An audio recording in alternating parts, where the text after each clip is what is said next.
As William Arthur Ward said, "The pessimist complains about the wind. The optimist expects it to change. The realist adjusts the sails." And that's how we all have to be. We need to look at the situation and understand not what personality type are we, but what are we going to do about it? That any of us, in any moment, we always get to choose how we react. We get to choose our frame of reference. We get to choose whether we're pessimistic. We get to see things in an optimistic way if we want. But at the end of the day, the only thing that really matters is what do you choose to do?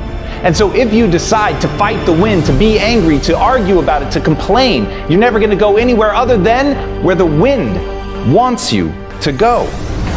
But if you remember that we have control, that we can react, that we can choose to adjust the sails, to harness the wind, to take us where we want to go. And instead of fighting against it and wasting energy, we learn how to harness everything around us. And as Alice Walker said, the most common way people give up their power is by thinking they don't have any. People lose sight of the fact that we always get a choice. No matter what happens in your life, the one thing that you get to choose at all times is the meaning that you ascribe to it. No one can take that away. No one but you gets to decide how you react, and your reaction is the bricks by which you build the life that you want. It isn't your intentions, it's not your thoughts, it's simply the things you manifest into the world. As you take action, the world reacts. As you take action, you progress. As you take action, you learn. As you build, you create things. And as you create things, you can construct a world that matches your vision. But it's understanding that you have that power. It's understanding that you always get a choice. And you lose that power when you give that up. You lose that power when you take the emotional security of complaining, of negativity, of pessimism. But if instead, you're not only optimistic, but you're an action-oriented realist who knows there's always something to do to take advantage of the situation. And that's what I want for you. I want you to understand you can always take advantage. You can always ask a question as powerful as, how is this worst thing that happened to me actually the best thing that ever happened to me? And when you flip your mindset like that, nothing in the real world changes, but suddenly you see everything differently. And that thing, that bad thing that you were stressing about, that you were crying over, it becomes empowering. It becomes something totally new. And think about the way that you can transform the past simply by thinking about it in a new way. And when you do that, then you're going to be able to maintain your power and even grow your power, because it's coming from understanding that if you own your decisions and always respect that you can act, that you can choose to harness any situation. When you remember that, you're in control. And when you're in control, you can go wherever you want to go. I want to dispel a myth for you. It's the talent myth. It's the belief that some people were just born with more than others, that some people are naturally gifted and some aren't, and that's just the way the cookie crumbles, and whatever you're going to be is essentially determined by how you started, that your DNA is exactly your destiny. I'm here to tell you right now, that's bullshit. It's just not true. It's not the truth of the way that humans are designed. As a species, we're the ultimate adaptation machine. The very thing that puts us at the top of the pyramid is our ability to adapt. It is the fact that the brain is plastic, that it responds to change. It responds to stressors. It responds to repetition. And repetition is a slave to obsession. As Conor McGregor said, there's no talent here. This is hard work. This is an obsession. You could be anyone if you put in the time.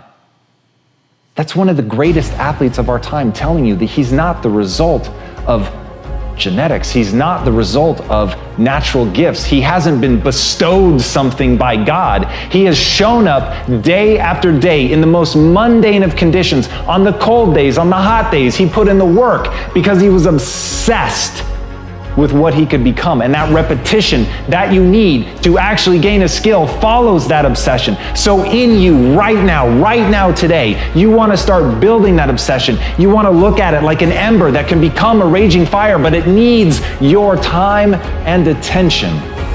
It needs your time and attention. You've got to take that interest. You've got to take that spark of desire and you've got to fan the flames. You've got to turn it into that obsession. And from that obsession, if you put in the work, if you do the things day in and day out, the backbreaking work, pushing through the pain, fighting through feeling like an idiot, fighting through embarrassment, getting up, brushing yourself off, doing it again, practicing, putting yourself at somebody's feet and asking, what could I have done better?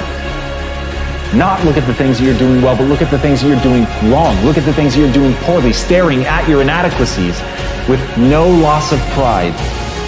Because the only thing you value in yourself is your willingness to do that, your willingness to work your ass off. And as Sylvester Stallone said, I'm not the richest, smartest, or most talented person in the world, but I succeed because I keep going and going and going.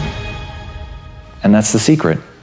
There's nothing more than that. The people that you see that win at the highest level, they were the ones that didn't give up. They're the survivors.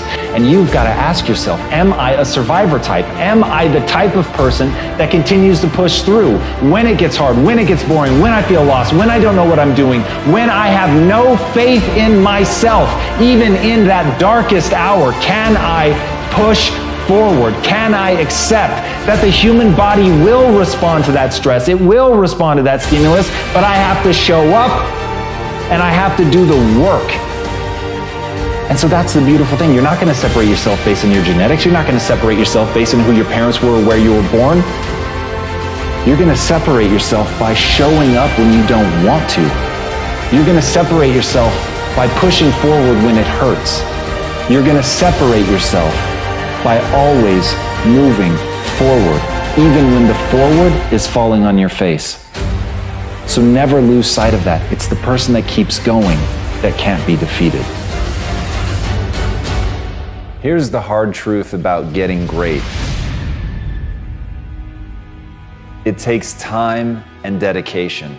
It takes a willingness to accept that you're not yet good enough. It takes the ability to stare at the places that you know that you're weak, to really look at those things and not let it affect your sense of self-esteem and not let it affect your sense of self-worth so that you can still get the momentum going. But you have to understand that in the beginning, we're all terrible. And as Henri Cartier-Bresson said, your first 10,000 photographs are your worst. And so the thing that really makes great art are the people that continue to push and the people that continue to work and face how inadequate they are and really understand that at the end of the day, greatness is a craft. Greatness is a process. Greatness is a habit. Greatness is the little things that you do every day over time, going out every day unafraid of whether or not this is one of the 10,000 terrible things that you're going to do. It's being unafraid to make those mistakes. It's being unafraid that you're not yet great. And as Marianne Radmacher said, courage doesn't always roar. Sometimes courage is the quiet voice at the end of the day saying, I will try again tomorrow. And that's it. If you want to be great, that's what you have to do. You've got to get up again tomorrow. You've got to be willing to face another day. You've got to be willing to accept that you've got to get through the bad ideas before you can get to the good. You've got to understand that you have to start as an apprentice. You have to start as a person going and getting tea, and you have to accept that that's the job that you should be playing, that you should be working for somebody else. You should be looking up to somebody else and seeing what they can teach you, because what you know is that you're there to learn. What you know is that you're there to get through the 10,000 bad photographs that you need to get through to ultimately achieve greatness. And if you make the catastrophic error that so many make, to try to tell the world that you're extraordinary today, to try to get the world to follow you and look up to you and think that you're something today. Because the people that really win are the ones that invest today, the ones that listen today, the ones that spend every ounce of their energy amassing mastery, getting better every day, working their asses off to improve their skill set, to relentlessly look at the things that they're not doing well, to understand that they have to break themselves down and get rid of all of their ego before they can really find greatness. Those are the people that we remember. So if you want to be remembered, if you want to achieve real greatness, you just need to have the courage to show up every day and take another swing, take another photo, try another task, do something that scares you, and do those little things over and over and over until you win. As Confucius said, better a diamond with a flaw than a pebble without. So many people are obsessed with becoming perfect that they never take action and they never learn to enjoy this moment. That may be one of the greatest tragedies any of us can face. That right now, whatever we are, however good we are, whatever we've accomplished, that we fail to enjoy this moment because we have a judgment about who we are deep down, because we haven't acted in a way that's perfect. And I get it, we have this drive, it's innate in us, we want to be great. It's one of the 5 primary human drivers to pursue mastery, to want to master something and truly be extraordinary. I understand the drive, but don't let it corrode you. Don't ever do something that eats you alive from the inside. You've got to have a vision of yourself that allows you to morph and change and learn from your mistakes. But if you value perfection over learning, then you're never going to become the person that you'd be capable of becoming. And as Anna Quindlen said, the thing that is really hard and really amazing is giving up on being perfect and beginning the work of becoming yourself. Confucius talks about the diamond for a reason. All of us are something precious and amazing and truly will never be again, given your unique DNA, the way that you were raised in the time period that you were raised in. You will literally never find this exact mind again. And so if you've ever wanted to feel special, there it is, you are special.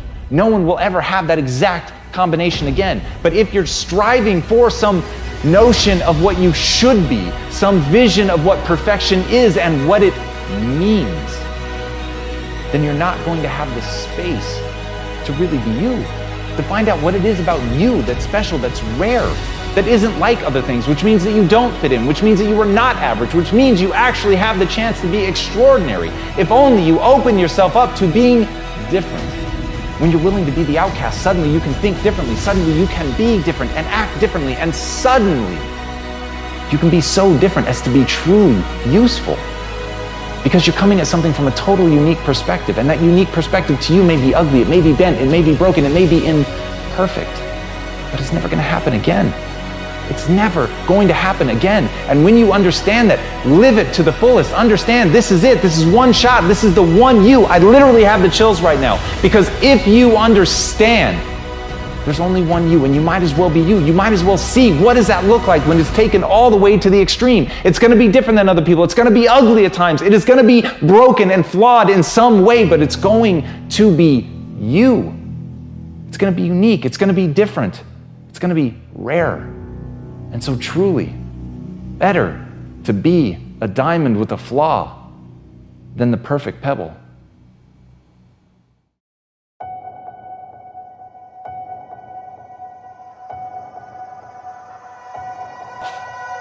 The reality is, if you want to achieve something great in your life, you've got to be willing to accept who you really are right now. You've got to know exactly what you're good at and what you're not. And the reason that the truth is going to piss you off is it's going to hurt. It's going to hurt to acknowledge that you're not yet who you want to be. It's going to hurt to know that you're not yet capable of the things that you want to be capable of. And it's really going to hurt to know that the things that people say behind your back, the things that they say to hurt you, that they're actually true, that they're right. They have a point. You aren't good at that thing. You aren't as good as you could be. You did embarrass yourself. You have fallen down. All of those things are almost certainly true. But when you can look at those things, when you can stare nakedly at your inadequacies, when you can really stop and not protect yourself with ego, but protect yourself by knowing that you're going to learn from where you failed. You're going to learn from the places you've fallen down. You're going to learn your inadequacies so that you can build something new, so that you can move from that place into a place of purpose, into a place of skill set where you can dominate the field because you've built those skills. But if you don't first acknowledge that you need to build them, you can never begin the process in earnest. And as Michio Kaku says, all great ideas come from a picture. You've got to know what you want. You've got to know what that thing is that you're building towards. You've got to know exactly who you're trying to become. And once you have that crystal clear vision of who you want to be, it is far easier to acknowledge who you really are. So you've got to start with that picture. You've got to accept the reality, pain and all. You've got to have that picture. You've got to know where you're going. You've got to know what the skills are that you need to build in order to get there. And once you do that, once you have that picture, and that picture is your obsession, it's the thing that you think about, you dream about, you put it up on your wall, you tattoo it in your mind, you know exactly who you're trying to become.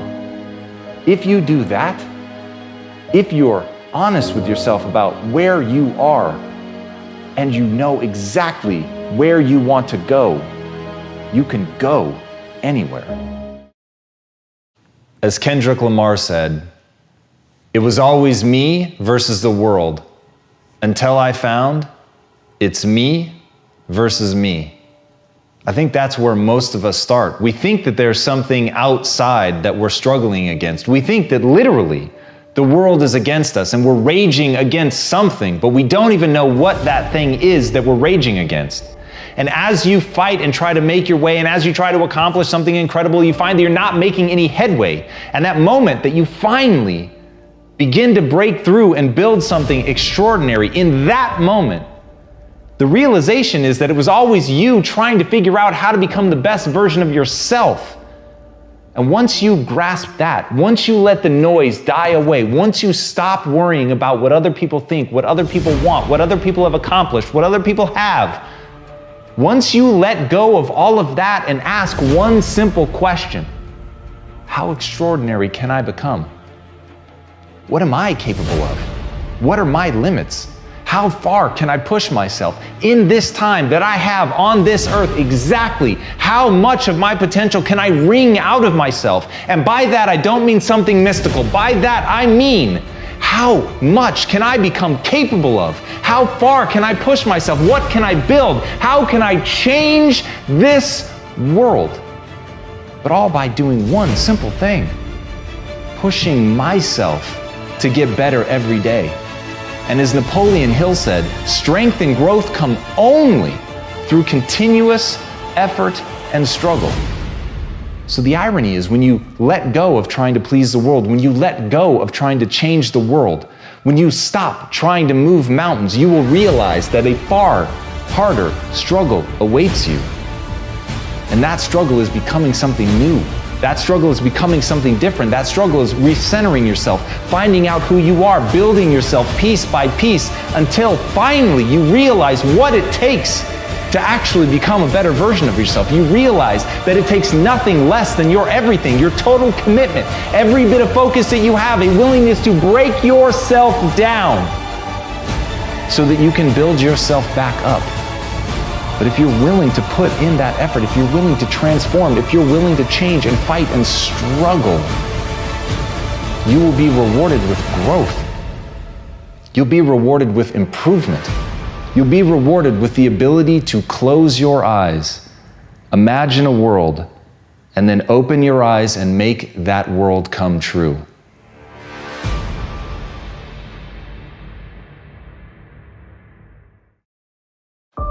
As Maya Angelou said, if you don't like something, change it. If you can't change it, change your attitude. That's some of the best advice you're ever going to hear. At the end of the day, you should always be trying to change the things that you have the ability to change. But there are inevitably going to be things that you can't change, but you're never helpless. You're never a victim. In that moment, you still have the unbelievable ability to choose to look at it in a new way, to choose to reframe it.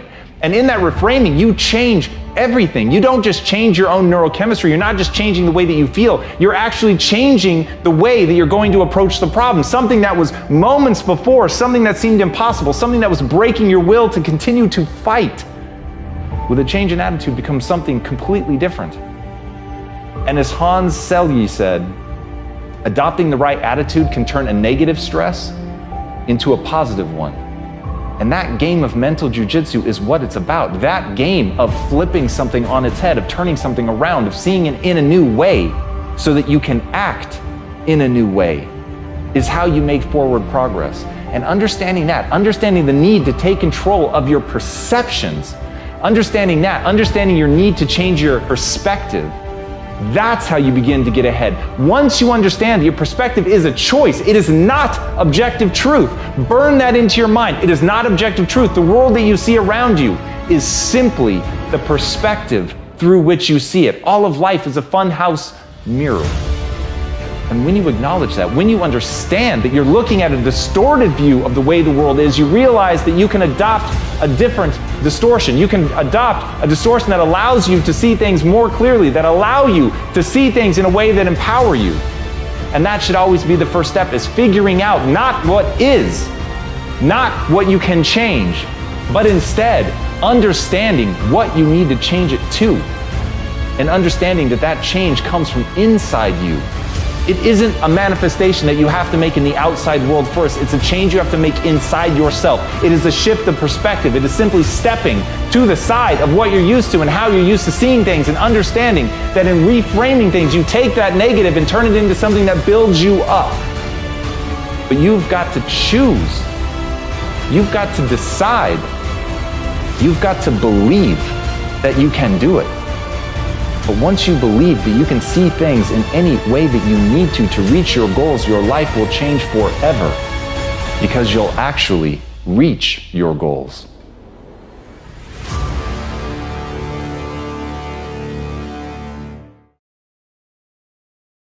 As Martin Luther said, even if I knew that tomorrow the world would go to pieces, I would still plant my apple tree.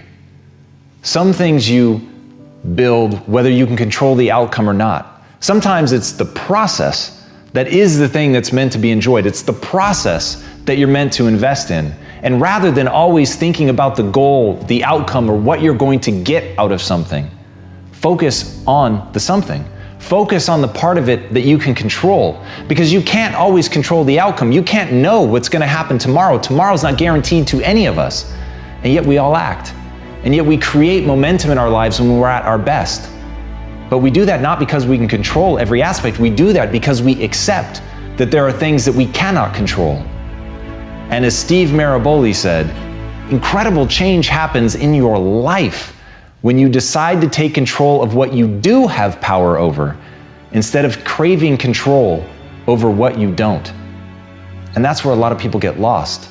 They focus not on what they have in their hands, they focus instead on the things that they can't control. It irritates them, it frustrates them, it's like a splinter in their mind. They can't stop thinking about the things that they don't have control over. And they're blinded to the incredible wealth that is around them, of things that they could enjoy right here, right now. That's why gratitude is such an empowering practice, to sit there and not think of the glorious things that may await you in your future, but rather to think about the things that you have here in this moment. Oxygen in your lungs, a simple breeze on your face, a window in your house, someone that you love, someone that loves you. Nothing that costs money, nothing that was the pot of gold at the end of a glorious rainbow. It's not even about becoming something extraordinary and waiting for the results of that. It's simply understanding that the one thing you can control are your actions today, the choices that you make, what you get to do, how you think about yourself, the beliefs you choose to bring into your life. Those things you control. And when you understand the power in acknowledging that control and taking control and using it, that's when your life is going to begin to change. But first, you have to divorce yourself from being obsessively interested only in an outcome. If instead you build your self-esteem, you build your pride on pursuit. You build your pride on allowing yourself to care about something so deeply that even though tomorrow is not guaranteed, that you're going to plant your apple tree today, that you're going to love that process because it is the thing that you can control. You can control how you show up. You can control how you play. You cannot control how other people react. You cannot control what they think about you. But you can control what you think about yourself. You can earn credibility with yourself. You can control what you do. And when you take full ownership of that and realize that your life is an exact reflection of your choices, of the things that you could control and what you did with them, then everything begins to change. You're not looking to blame somebody else. You're not even worried about anybody else. You're just asking one simple question.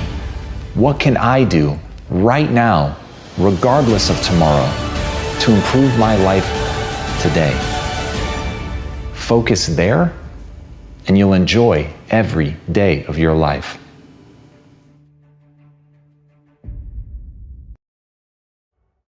I want you to burn into your nervous system the following statement, because it is a fundamental truth of the human condition. It is literally the baseline physics of what it means to be a person. As Earl Nightingale said, we become what we think about. And that's an idea that I want you to hold firmly in your mind. That's something that I really want you to internalize. I really want you to stop right now. Whatever you're doing, I want you to stop, lean into this video and listen to what I'm saying. You will become what you think about. Really think about that for a second, as if it wasn't just a phrase, as if it's more than just words, as if it were a truth about how the brain works, because it is. You're going to become the thing that you think about. And I know that you're dwelling on a lot of negative. I know that you're carrying a lot of baggage with you. And I know that as you think about how things might go wrong, that you believe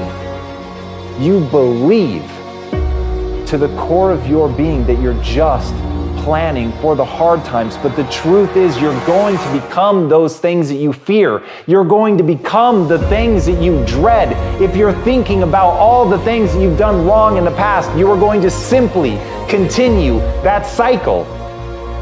But if, on the other hand, and let this be true, let this ring in your ears with the weight of everything that I carry, if I've ever added an ounce of value to you, if anything I have ever said has seemed remotely true, believe that these are the most important words I'm ever going to say to you. If you begin to focus on positive things, if you begin to focus on your capabilities, if you begin to focus on the potential that you have, if you really dig in, build those skills, drive towards something beautiful, something amazing, something that leaves you in awe, that you want to create, that you want to become the vessel for that, then you will become that thing, because you will take those steps, because you become what you think about. And as Mark Twain said, 20 years from now, you'll be more disappointed by the things that you didn't do.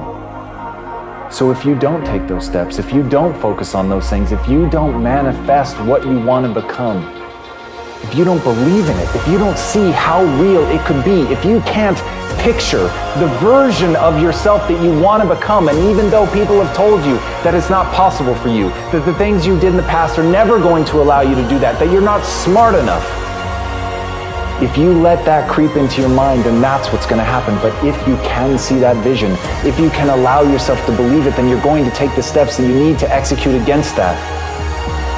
And if you go out there and do those things, you won't regret it, but you will regret it if you don't.